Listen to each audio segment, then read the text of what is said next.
The heavy restaurant door opened, and a frowning man ran outside, holding a woman's hand. It was clear from their sad faces that their mood was ruined. "We will never come to this restaurant again." He was indignant. It used to be one of the best restaurants in the city, but now it's a horrible place. The food is disgusting, and the service is terrible. And they also put a strip pole there. Apparently the new restaurant management decided to change the restaurant's concept and ruined it. The disgruntled man helped the girl into a luxury car, quickly got into the driver's seat, and hit the gas pedal, promising that he would never come here again. The restaurant manager, Frank, a tall guy, about 25 years old, looked puzzled as the couple drove away. The restaurant had lost almost all of its regular customers in the last 2 months. The restaurant had been in trouble ever since the new owner started running it. The new owner decided to set new rules, and after that many employees, including an experienced chef, Daniel, decided to quit. But a new silly owner wasn't confused by this. On the contrary, it inspired him to make even more changes. A potty lover decided to turn a well-known high-end restaurant into a nightclub. After that, the restaurant began to lose profits, resulting in reduced salaries for employees, and everyone began to quit. The employees who worked with the previous owner quit and were hired in other restaurants. They were replaced by people of dubious appearance and reputation. Only Frank and the cook, Lionel, who was now in charge of the entire kitchen, remained from the former team. The manager turned around and with a heavy sigh headed for the owner's office. Frank realized that they needed to do something immediately, otherwise the restaurant would go bankrupt. The new owner was Paul, a handsome guy, almost the same age as the manager. He was sitting in a leather armchair, with his feet up on a desk full of papers. He had been trying to understand them for weeks, but in reality, he was just throwing paper balls into the wastebasket. He wasn't interested in all that paperwork with numbers, tables, and scientific terms. A few months ago, he had suddenly become a widower. Paul had hoped his late wife's restaurant would help him improve his financial situation, but it had only added more problems and headaches. How did Kathleen deal with such complex business? He wondered. Paul used to think that the owner's job was to come to the office once in a while, reminding employees who is the boss and collecting the proceeds. But it turned out to be not so simple. The restaurant business has its peculiarities and difficulties. It is important to understand all aspects of it, to keep your team disciplined, to control your suppliers, and to keep up to date with the latest developments in the business. A good restaurant must always develop. It must update the menu, dishes, interior, and entertainment program for guests, or it will cease to exist. But it all seemed boring to the young widower. It was only now that he realized what a tremendous job his wife was doing. Paul frowned and looked up at the ceiling, thinking back to the day Kathleen had died in a car accident.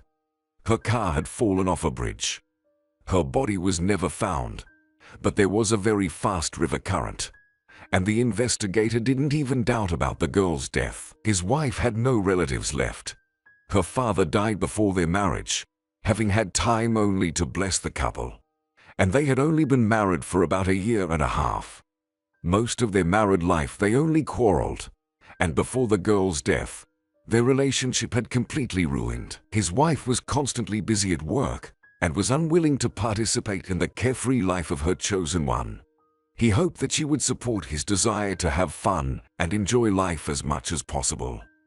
Paul often persuaded her to leave everything and move abroad, to the coast, where they could spend the whole day sitting with a cocktail in a lounge chair under a palm tree. But Kathleen said that she intends to develop her father's business, and the money inherited from him should be invested in her business, not wasted on a carefree life. At first, he restrained his desires so that his future wife's dad would like him, then so as not to mess up his relationship with his conservative wife. But he no longer wanted to live the way a hard-working family lived. Paul didn't understand why they had to work hard when they had money and a business that generated a good income. However, soon his wife began to tell him that he also had to work. The guy didn't like this situation, and he just started going to clubs and parties to spend less time at home. Soon he started to spend time with girls with dubious reputations. He had fun to the fullest. But one day, Kathleen came to the nightclub and found him literally in the arms of a half-naked girl, put him in her car, and said angrily, "I'm not going to tolerate this any longer. I'm filing for divorce tomorrow." But Paul only cheekily asked with a smile, "Okay, let's get a divorce. How will we divide your daddy's inheritance?" The girl looked at him and said in a calm tone, "No, Paul.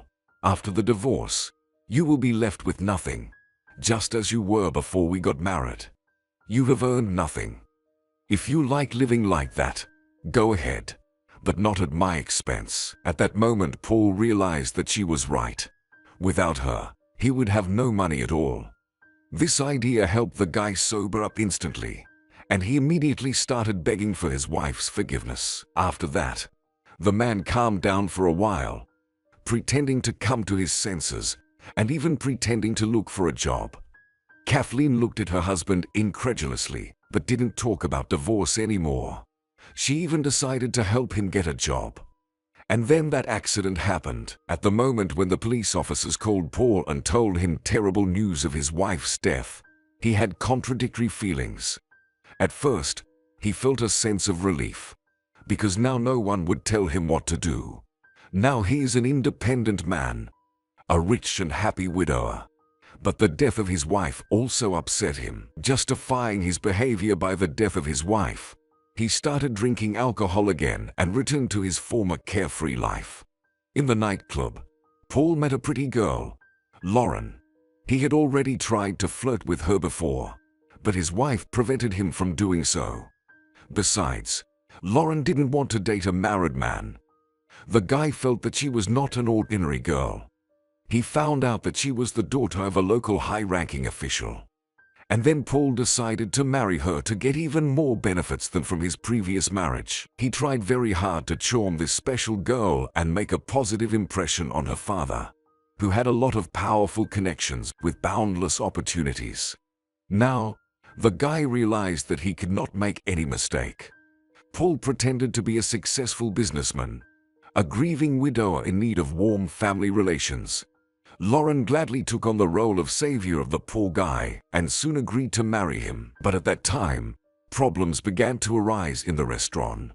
The brilliant idea of turning the restaurant into a club did not have the expected effect. Everything turned out the other way around. But Paul needed the money now. The wedding was a month and a half away. He couldn't let Lauren's father suspect anything. It was important to maintain the image of a serious, successful businessman. Frank knocked timidly on the door and walked in. He looked frustrated. "Paul, I can't take this anymore.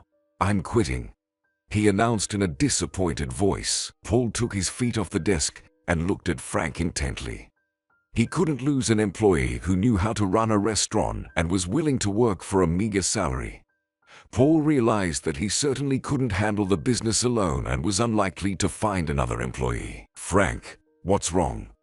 Paul asked, pretending to be worried. "Customers are constantly leaving the restaurant," the manager complained. "They don't like the new concept of the restaurant. They say that the food in our restaurant is not as good as before, and the service is terrible. But the problem is that almost all the kitchen staff quit. Now only Lionel is working in the kitchen, but he can't cope with everything." Paul was preparing for a wedding and didn't want to deal with these problems. But since he was the owner, he was obliged to do something to prevent bankruptcy. "What should I do?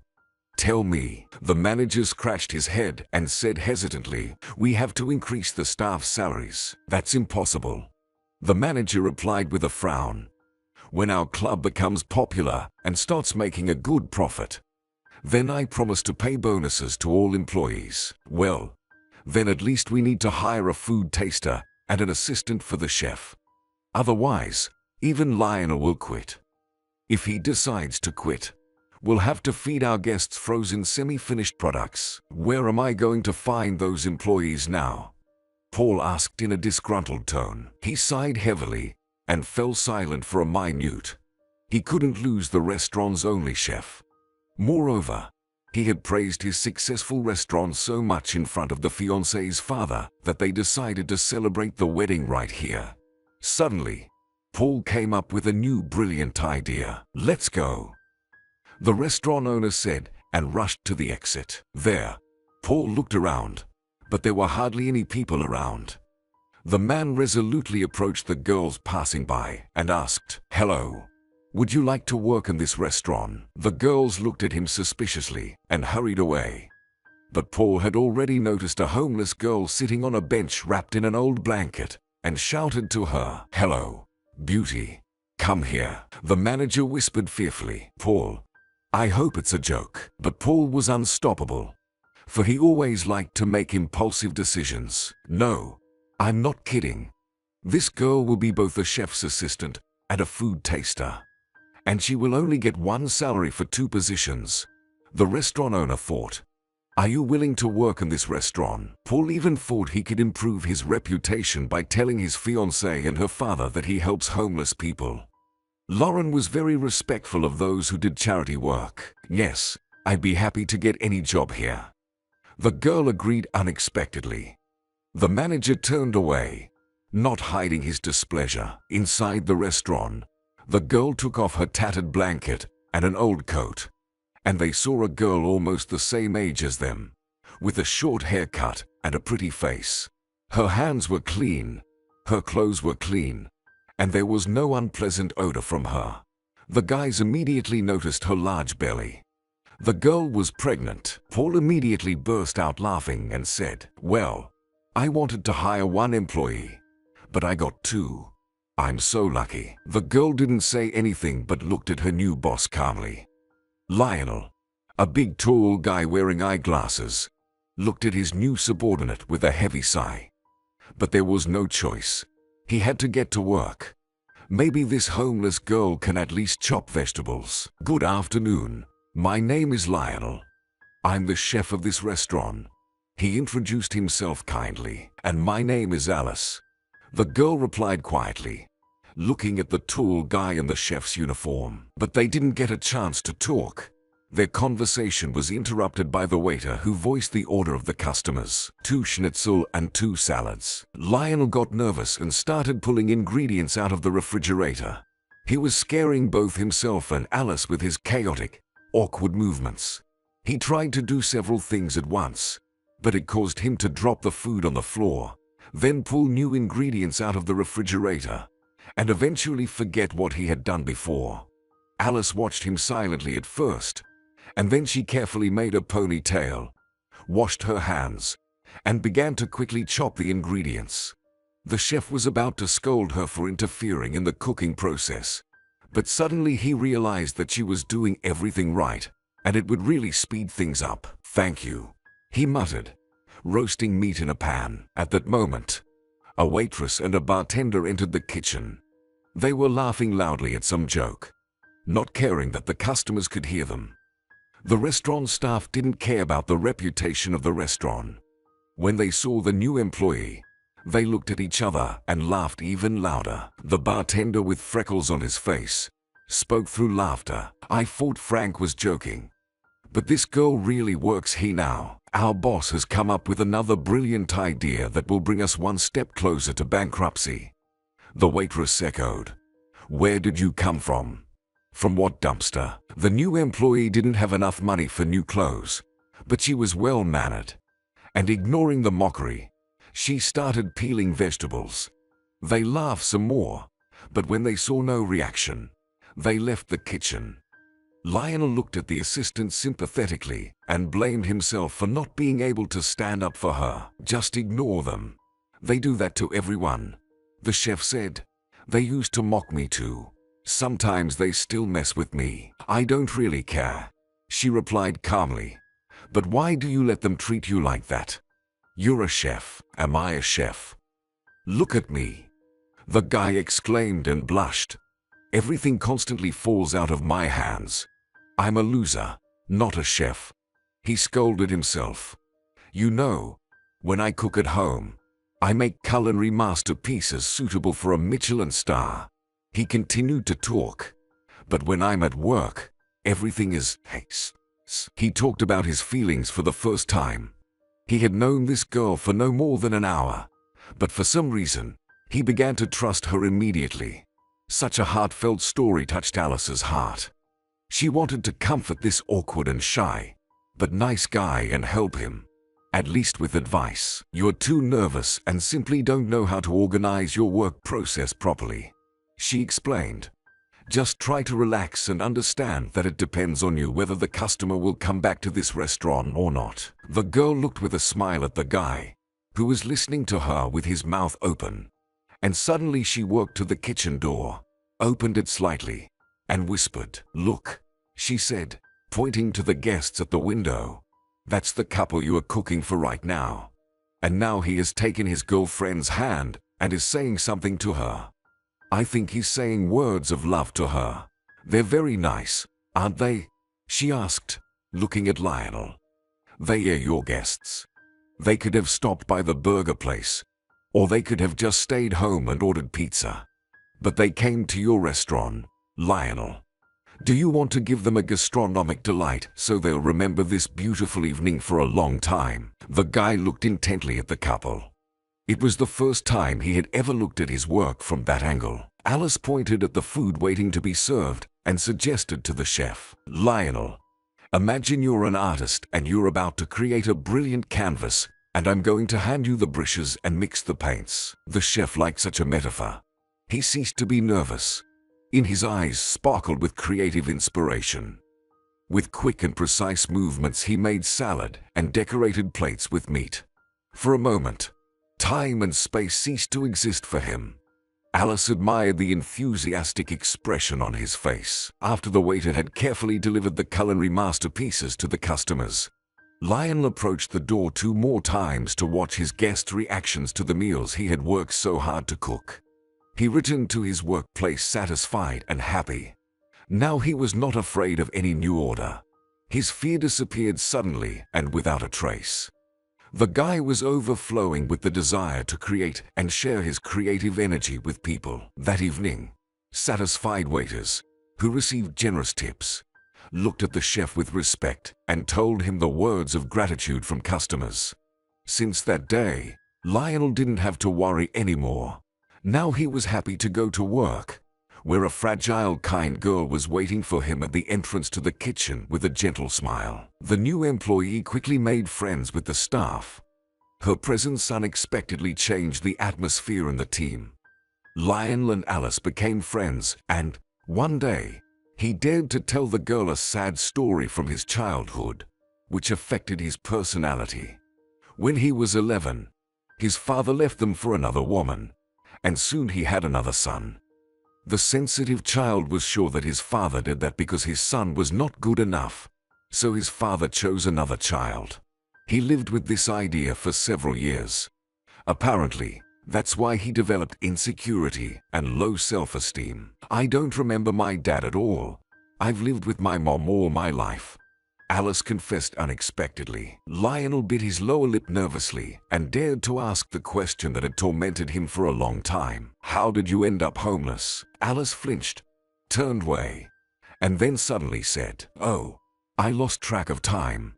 I still have a lot to do." Realizing that the girl didn't want to answer that question, the guy decided not to insist. It's probably a very sensitive topic for her, just like her pregnancy. If she wants to, she'll tell me everything herself, Lionel thought. This mysterious assistant had a positive effect on the young chef. The newly gained confidence in his own skills changed the attitude of the whole team. Now co-workers and customers looked at Lionel in a completely different way. But the guy knew who he should be grateful to. Sometimes he looked at his assistant and realized that he admired her like a man in love. He didn't care about the girl's old, tattered clothes, and even the fact that she was pregnant could not ruin his warm feelings. Only Paul wasn't happy with the positive changes in the restaurant. Now this strange girl annoyed him for some reason. For example, today Paul looked with displeasure at a formerly homeless girl who was calmly chopping greens in the kitchen. "Why does it take you so long to chop greens?" he yelled at her.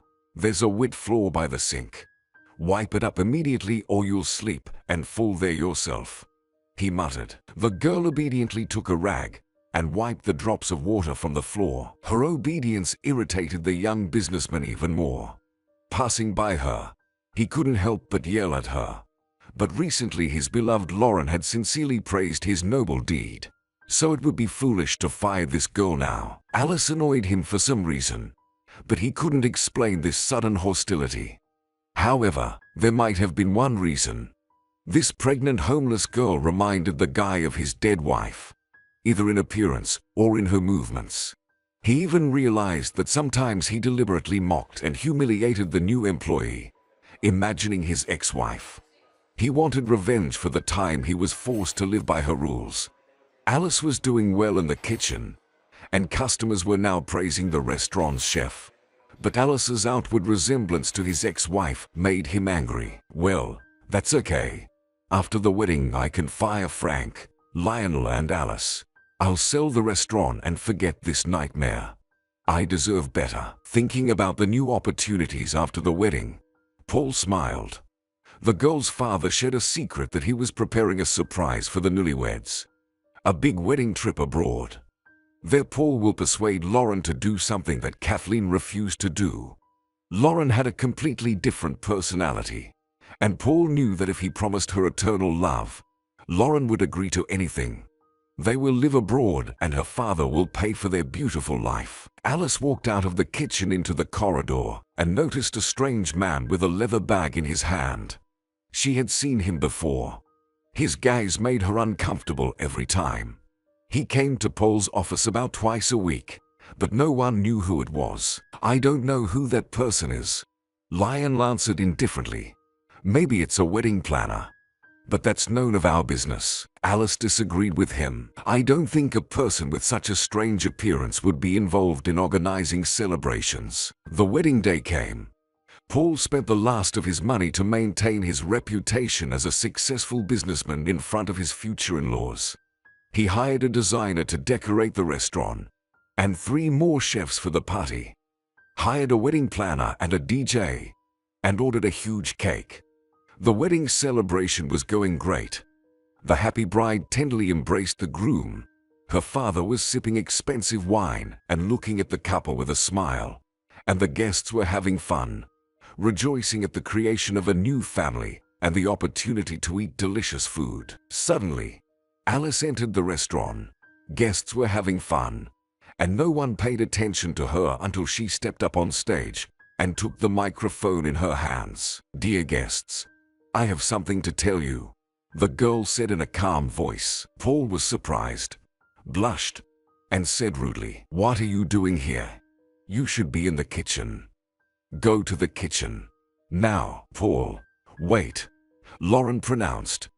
I think your team just want to congratulate us. Yes, let her talk, the bride's father said confidently. Paul fell silent because it was not right to quarrel on such a day. Alice continued talking. Thank you, Lauren. You are a wonderful person. I'm sorry you decided to marry Paul, a man who ruined his wife's business, and now he's selling drugs, and even hiding them right in this restaurant. What the hell?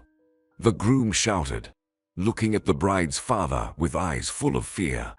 What the hell are you talking about? Ignoring his rudeness, Alice continued. Paul, there's something else I want to say. Miracles happen. Someone has risen from the dead and would like to see you.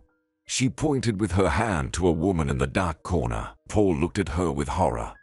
The woman stepped out of the darkness and said, Hello, my love. It was Kathleen, and she was alive and well. She was standing in the middle of the restaurant, looking the same as before the accident, as if she hadn't disappeared for months. Paul couldn't stand on his feet any longer and abruptly sat down in his chair. But how is that possible? He repeated. All the guests fell silent, not understanding what was going on. The bride was shocked and couldn't say anything. This silence was interrupted by the groom's hoarse voice. Is it you? Is it really you? Yes, Paul, it's me, Kathleen said with a grin. Didn't you expect to see me after you deliberately damaged the brakes on my car? You have no evidence, the guy said nervously, turning pale. You are wrong, she said calmly, and looked back. Police officers entered the restaurant and handcuffed the groom's hands. The guests began to get nervous, and some women shrieked fearfully. The bride and her father ran up to the police officers, trying to understand the situation. "What's going on here? Can someone explain?" The bride's father nervously shouted. At that moment, an investigator entered the restaurant and showed an arrest and search warrant to Paul. "You are charged with attempted murder and possession and distribution of drugs in a significant amount." Kathleen was standing there silently and watching everything that was going on. She still couldn't believe what had happened to her. Kathleen grew up without a mom, but her dad gave her the best of everything. He was a handsome and successful man. He had many short-term romances with different girls, but he never brought anyone home, and he never formally introduced them to his daughter. He lived by his own principles and rules and didn't tolerate anyone telling him anything he didn't want to. And he never told his daughter about her mom. Although she had died long ago, he was willing to do anything for his daughter. Kathleen attended the best school in the city and was a student. At school, she made friends with a modest boy, Nick, who walked her home until graduation and always looked at her with admiration. Although he never once confessed his feelings for her, the girl treated him as a loyal friend, and she couldn't even imagine how much he liked her. Only after the prom, seeing Kathleen off to a foreign university, where her father had sent her to study the peculiarities of modern economics, Nick timidly confessed his love to her. Kathleen was a little surprised, smiled, and gave the guy a friendly hug. They both felt awkward and had hardly spoken to each other since then. The girl studied abroad with pleasure, but often thought about her native city. She missed her dad a lot and was ready to go home at any minute. That's when she and Daddy had their first and last argument. When Kathleen decided to move back home after graduation, her dad was against it. She couldn't stay there any longer. She didn't like living away from home. Her dad wanted her to stay in a better country with more opportunities. He thought it would be better for her, but Kathleen didn't want anyone else to make decisions for her. She came, put her international diploma on her father's desk, and announced that she wanted to live here with him. Seeing this determination, the man began to treat his daughter differently, and he finally calmed down when his daughter agreed to run his business, the best restaurant in the city. That's when Kathleen met Paul. It seemed to her that they met by chance. The tall, blonde-haired guy tried to charm his chosen one in all possible ways. He was nice and sweet, and quickly won the girl's heart. But now she realized that she completely didn't know Paul either before the wedding, or after living with him for a while. He always put on different masks and pretended to be a different type of person in order to make everyone like him. Back then, the girl was surprised at how many common interests they had in music, books, and movies. It's not a coincidence, she thought. Our meeting is not accidental. Heaven sent him to me. Paul is exactly the person with whom I have to spend my whole life. By that time, Kathleen's dad was already very ill and didn't hide his desire to find a decent husband for his daughter so that he wouldn't have to worry about her future anymore. Of course, Paul seemed like a worthy candidate. After learning about his daughter's upcoming wedding, the man immediately relaxed and stopped fighting for his life. And very soon he passed away. After her father's death, Kathleen could not get used to the fact that he was no longer there for her.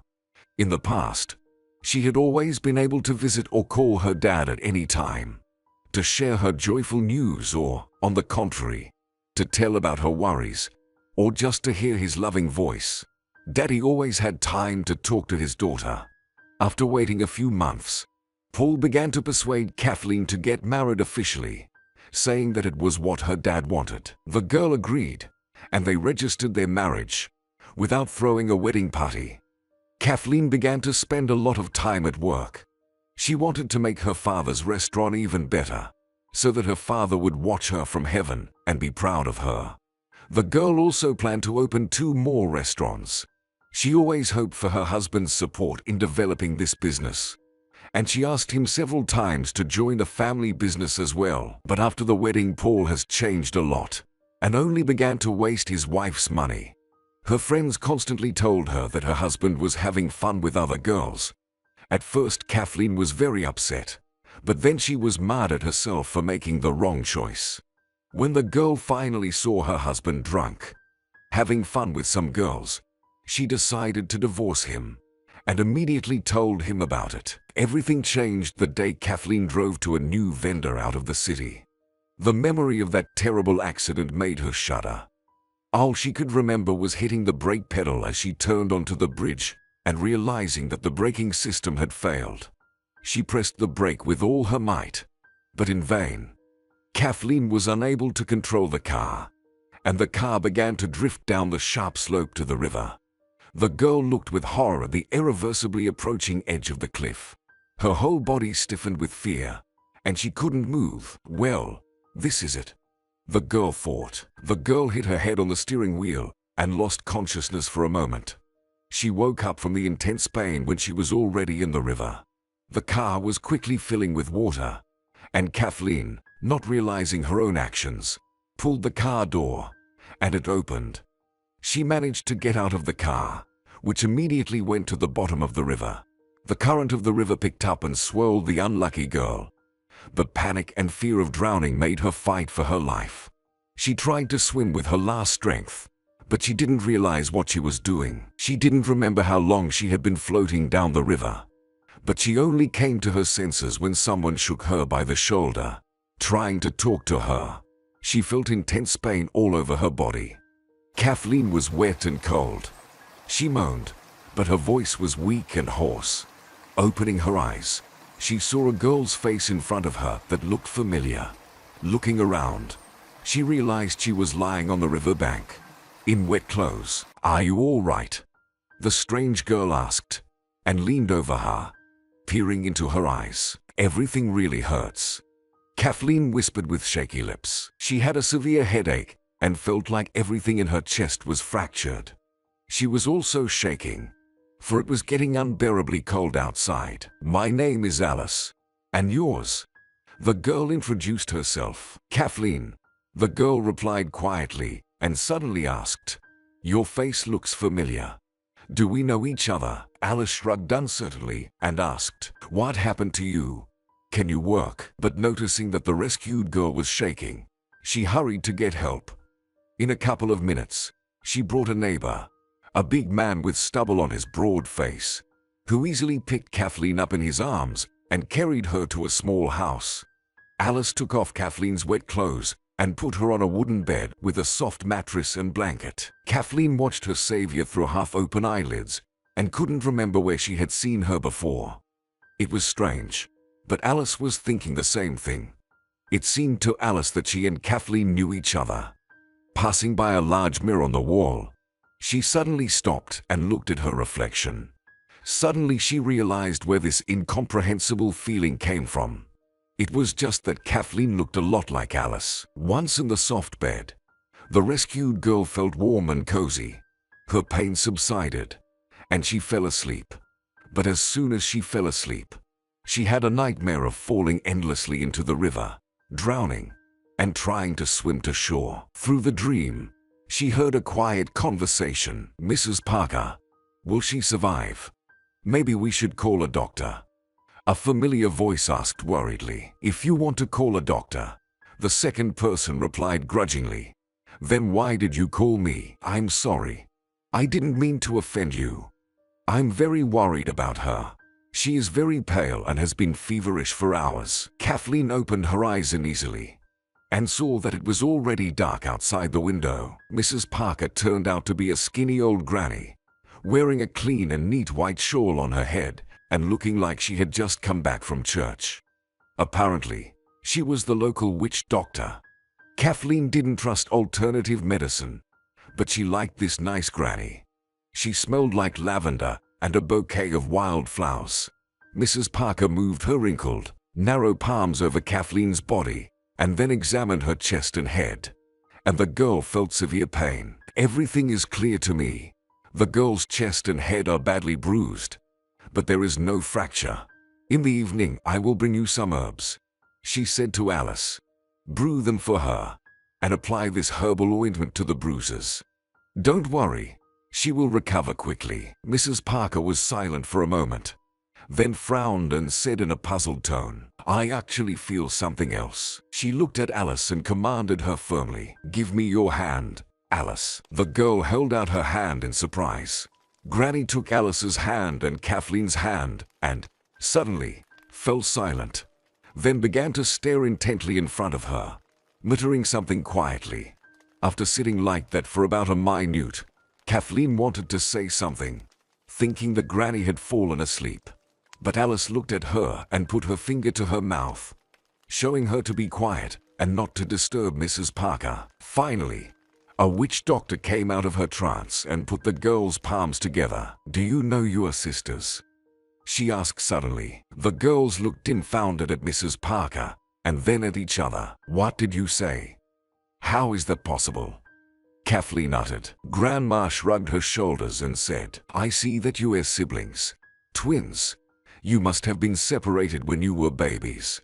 I'm never wrong about that. I saw that. They showed me the truth." "Excuse me, who showed you the truth?" Kathleen asked in confusion. "It was shown to me by those above us," Grandma repeated cautiously and pointed her thin finger upward. Everyone fell silent, trying to process the information they had received. Then Kathleen shook her head confidently and said, "No. You just saw that she and I looked alike in some way. Daddy would have told me about it for sure. It's just impossible." "It's possible," Alice suddenly said, looking intently at the rescued girl. Everyone looked at her in surprise, waiting for an explanation. The girl got nervous but still decided to tell everything she knew. Alice and her mother had lived in this small house all their lives. Growing up, the girl began to ask questions about her daddy, but her mom got upset by such questions and only said that her daddy just left them and went away. Her mom worked as a school teacher, and all the children hated her. The woman treated her students and her daughter Alice harshly. The students didn't even hide their hostility to the gloomy teacher. It hurt the girl to hear all the terrible words that everyone said about her mom at school. But the girl still loved her mother and knew for sure that her mom loved her too. She just never spoiled her daughter and was always strict with her. But Alice believed that this upbringing helped her become a good person. The girl graduated from high school with honors and, like her mother, entered a pedagogical university. However, the girl was not like her mother. She had a completely different personality, which helped her to develop a completely different attitude towards children. Due to this, she argued with her mother numerous times, but still continued to practice her own teaching method, considering it to be more effective. Unfortunately, Mom's excessive frankness was sometimes inappropriate. Once, she went to the city and missed the train, so she had to wait for the last train, which was departing from the station almost at night. Witnesses said that the woman started scolding some drunken group of guys at the train station, so they beat her up and ran away. Alice still remembers the day she came to the hospital and walked into her mother's room. At first, she couldn't even recognize her, and then she cried at her bedside for a long time. Her mom's face was completely blue from bruises, and her right arm and collarbone were fractured. But the worst part was that those bastards had succeeded in taking away her faith in truth and kindness. The woman just didn't want to live in this world anymore and felt that she would die soon. Before her death, Alice's mom told the truth about her dad. Her parents met when they were very young and immediately fell in love with each other. A passionate romance quickly ended in marriage. People around them couldn't understand how two people with such a stubborn spirit and bad temper decided to start a family. They tried to live together and even were happy for a while. When the twins were born, Dad decided it was time to start a family business. He had ambitious plans, but he didn't want to stay in a small town, as there were no business opportunities there. Unfortunately, he failed to persuade his wife to start a new life in a big city. She decided to stay and work at the local school. No arguments, persuasions, or ultimatums could change her mind. Over time, husband and wife completely ceased to understand each other. They began to quarrel often and stopped talking to each other. But the real crisis in the family occurred when the 2-year-old girls accidentally poured ink into the drawer with documents on the desk. The parents, seeing that all the documents were irretrievably damaged, reacted differently. Their mother wanted to punish the girls, but the father was against it, trying to prove to her that they were too young and didn't understand what they did. But the woman stubbornly insisted and shouted that she was an experienced teacher and knew how to bring up children and could solve this issue without him. The conflict was getting worse and worse, and mutual reproaches began between the spouses from both sides. "My children don't need a father like you. What can you teach them, loser?" the wife shouted angrily. The man could not tolerate these hurtful words. "All right," he shouted. "If you really feel that way, I'm taking one daughter and leaving you. Let's see who raises a better daughter." "All right, then go away. Do you think I'll cry and beg you to stay? We'll be fine without you," Mom shouted. Eventually, Daddy took Kathleen with him, simply because Kathleen loved to spend time with Daddy and sit on his lap. Meanwhile, Alice spent more time with Mommy, so she stayed with Mom. Thus the stupid behavior of stubborn parents separated the sisters. Alice could not believe her ears, but she didn't accuse her mom and didn't ask any questions, as Mom was in a very bad condition. For the first time in her life, Alice saw tears in her mom's eyes. Soon, Mom passed away. It was very hard for the girl to survive the loss of a loved one, but now she thought about her dad and sister all the time.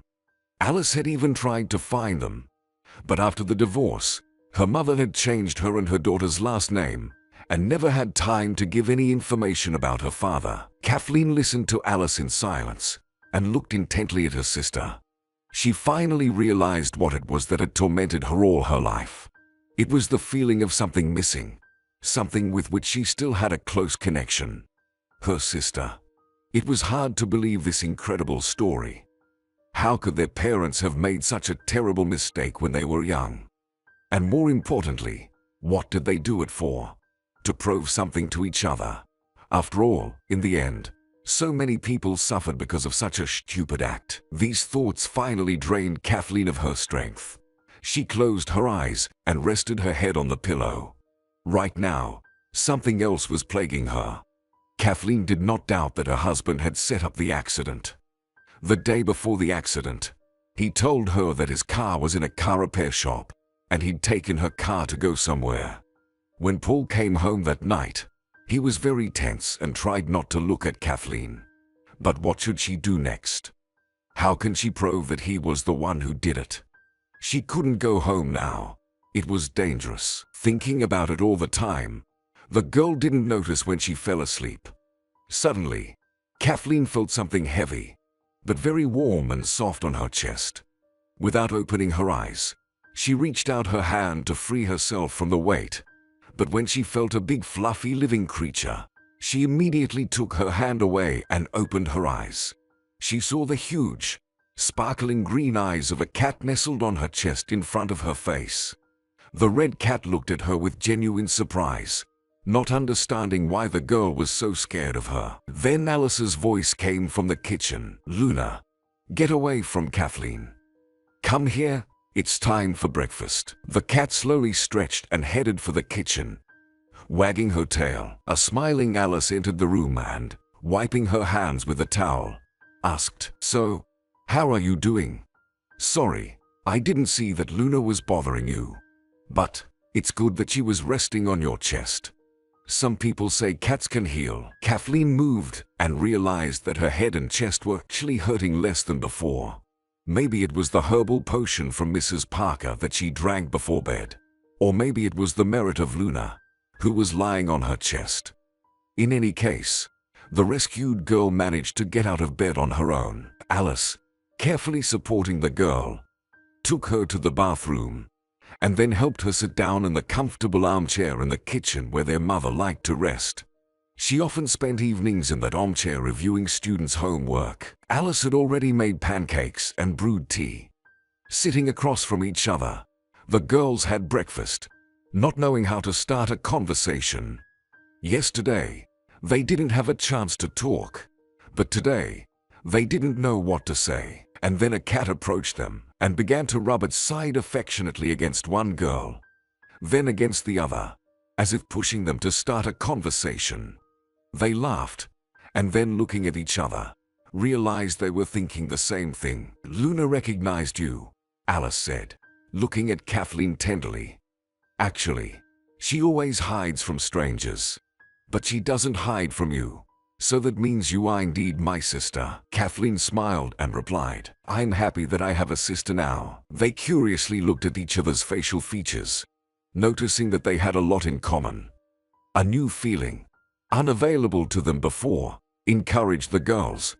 They were happy that now they had one more family member who would not betray them and who would always support them. Kathleen told her sister about her life and explained that she suspected her husband in the accident. Alice frowned and shook her head sadly. "What a sneaky man. What are you going to do next?